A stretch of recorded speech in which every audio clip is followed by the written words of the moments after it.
I like to run a low fantasy style game, and I don't like it when magic in my setting acts as a replacement for modern technology.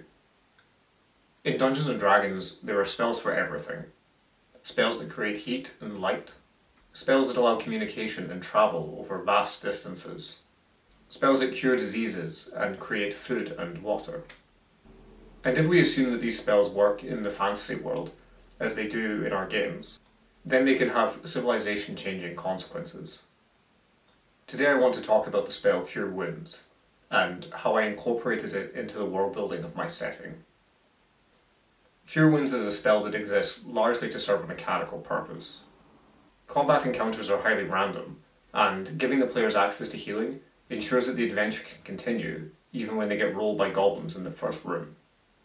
Personally, I feel that this breaks a lot of the game's tension, and I'm not a fan of healing mechanics in general, but that's a separate issue. The question today is how we imagine the spell working within the fantasy world.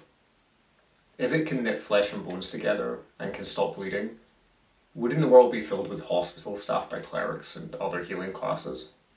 Well, that might be the high fantasy approach. After all a cleric has to do in order to cast Cure Wounds is rest. In such a world, healing has basically no cost, and anyone will be able to access it for free at any time. But that's not how the real world works, and that's not how my D&D setting works either. And much like in the real world, the problem comes down to politics, social forces, and ideology. Part 1. The Church of Tobias. The empire of my setting is dominated by a single monotheism. To be a cleric in my setting is to be a member of this Church of Tobias. The church teaches that its magic, and especially the miracle of healing, comes from Tobias. However, the rules of my setting are agnostic on this. For example, I don't make a distinction between divine and arcane magic. Any character in my setting is capable of learning any spell. What separates spellcasters is the traditions that they come from and the law. It is a crime to teach magic to someone from outside of your class, and this is especially true for clerics and for healing magic. The institutions of magic have a monopoly to maintain, and the church wants to maintain its monopoly on healing. Part 2. What about druids? So what about the other healing classes? Where do they fit into the setting? The short answer is that they are heretics. Druids operate in the wilderness and in rural areas where the old religion mixes with the new. The church sometimes raises armies against them, which can lead to pitched battles. However, they are unable to overpower the druids' ancient strongholds. Rangers were once a military order, created to lead expeditions into orc territory. They have long since been disbanded and outlawed, following the eventual triumph of humanity over the orcs. Few of them exist now, and they have passed into folk legend. Some people say that they consort with demons and dark powers in the wilds, whilst others claim that they keep these demons and dark powers at bay. Bards keep to the old ways through story and song, although the meanings of their tales have been distorted through many generations. They are largely ignored by the authorities, but they keep always on the move so as not to bring too much attention to themselves. Lastly, paladins are an offshoot of clerics. Once an order of the church, they are now considered heretics.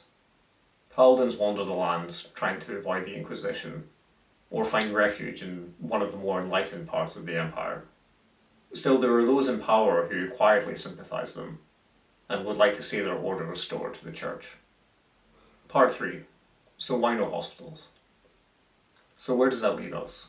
Why are there no hospitals in the setting staffed with clerics? The short answer is that the church uses monopoly on healing to create scarcity. It is a legal right for nobles who can afford it to hire a cleric to serve them and their family.